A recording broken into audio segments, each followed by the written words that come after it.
Shalom, selamat pagi saudaraku yang terkasih dalam Tuhan. Saudaraku, apakah kita memiliki kegentaran ketika kita membayangkan diri kita ada di hadapan tahta pengadilan Tuhan suatu hari nanti? Kalau dulu sebelum kita sadar akan kebenaran, dulu kita yakin-yakin saja kalau kita nanti mati pasti masuk surga, begitu kan saudaraku? Kalau kurang yakin pun ya yakin-yakinin dirilah, pokoknya aku pasti masuk surga.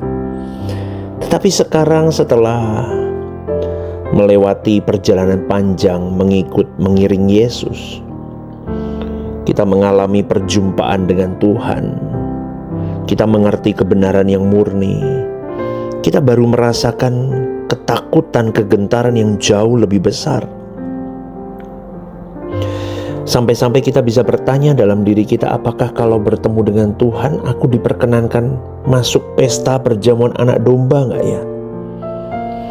Itu terbersit dalam diri saya berulang kali, saudaraku. Sejatinya apa yang bisa kita bayangkan hari ini belum tentu 5% dari kenyataan yang akan kita lihat. Keagungan pesta perjamuan anak domba itu adalah pertemuan di mana antara Yesus dengan orang-orang percaya yang setia di sepanjang abad.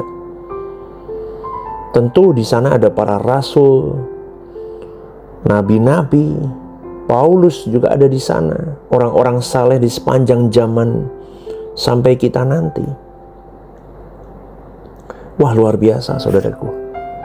Perjumpaan inilah yang disebut dengan pesta perjamuan anak domba Allah. Apakah kita layak masuk pesta perjamuan itu? Sebab tidak semua orang menjadi umat pilihan.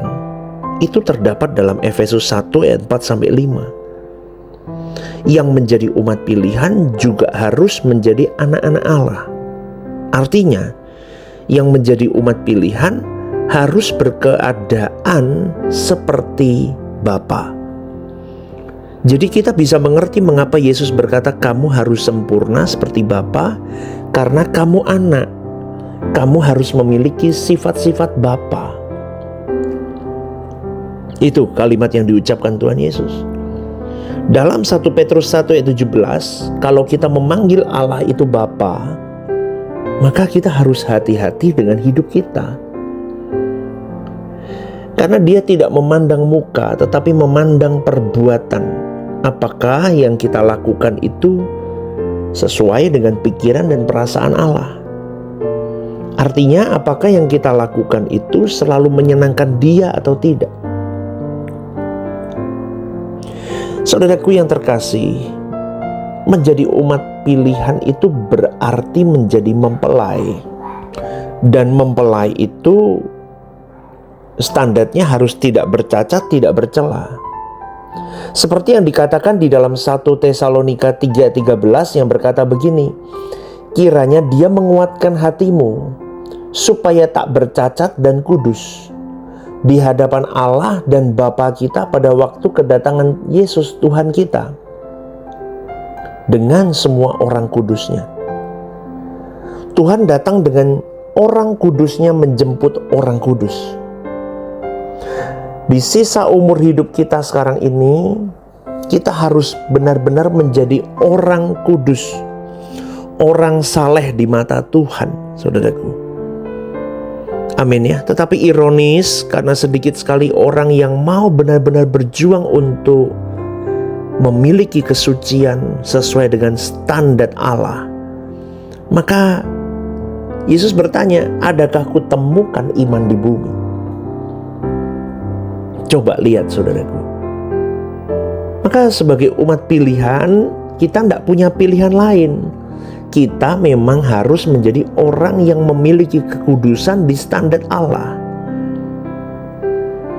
Dan kita harus optimis bahwa menjadi orang yang hidup di dalam kekudusan itu suatu keniscayaan.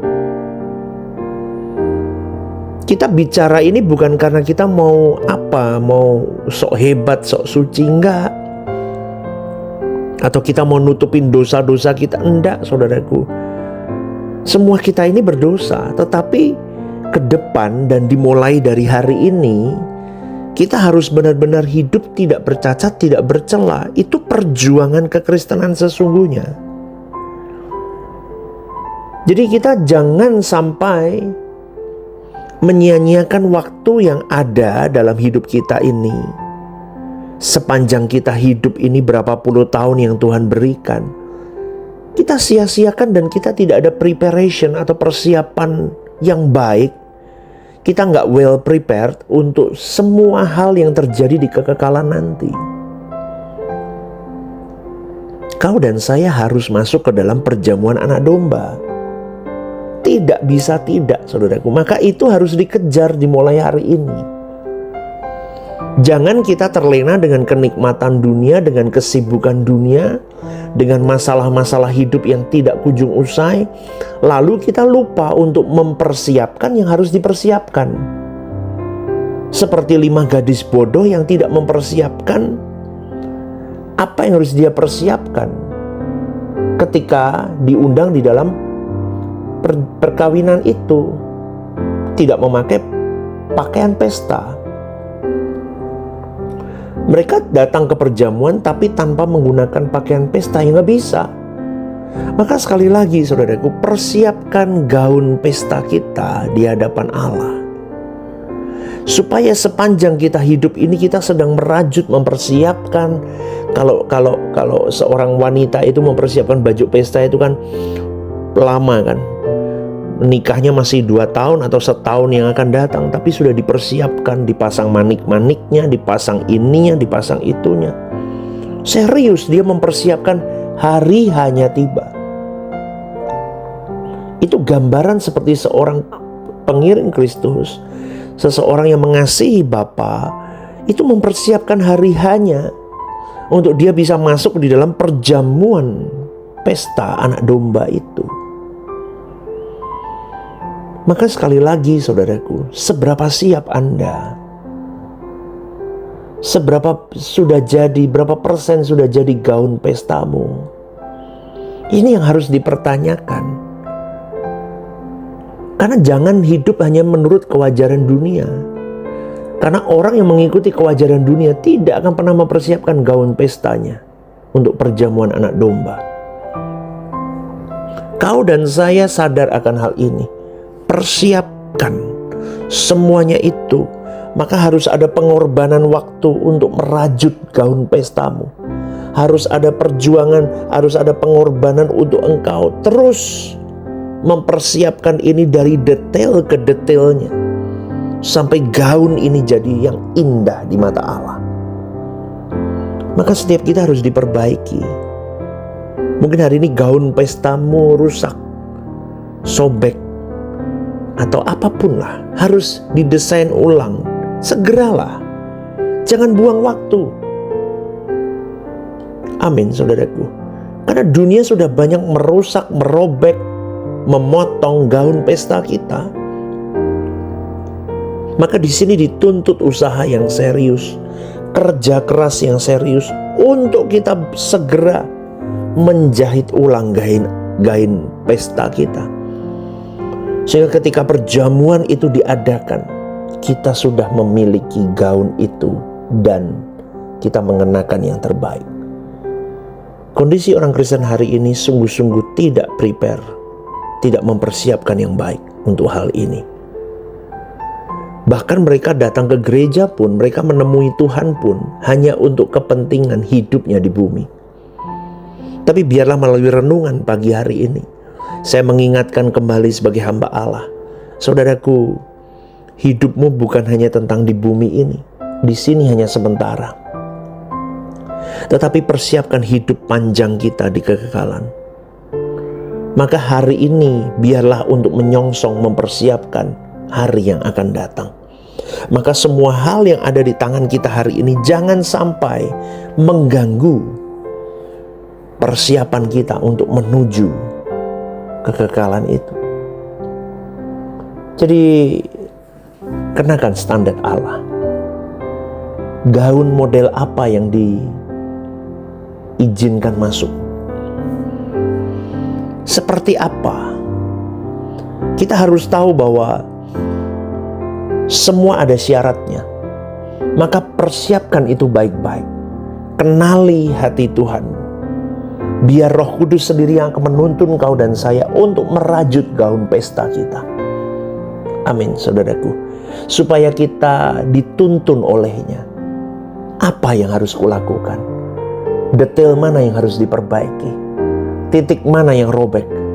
Titik mana yang harus kudandani? Sehingga saatnya nanti, saudaraku, kita boleh diizinkan memasuki pesta perjamuan anak domba itu. Maka jadilah orang Kristen yang benar-benar Kristen, yang mengikut Kristus, supaya kau dan saya benar-benar diizinkan dan menyenangkan hati Bapa kita. Semoga renungan ini membuat kita semakin sadar bahwa kita berlomba dengan waktu. Don't waste your time.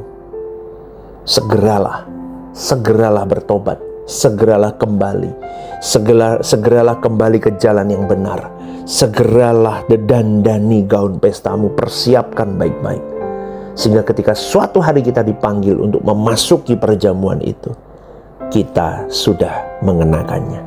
Selamat pagi, saudaraku. GSKI Rehoboth Semarang, One Vision, One Heart for Harvesting. Tuhan memberkati.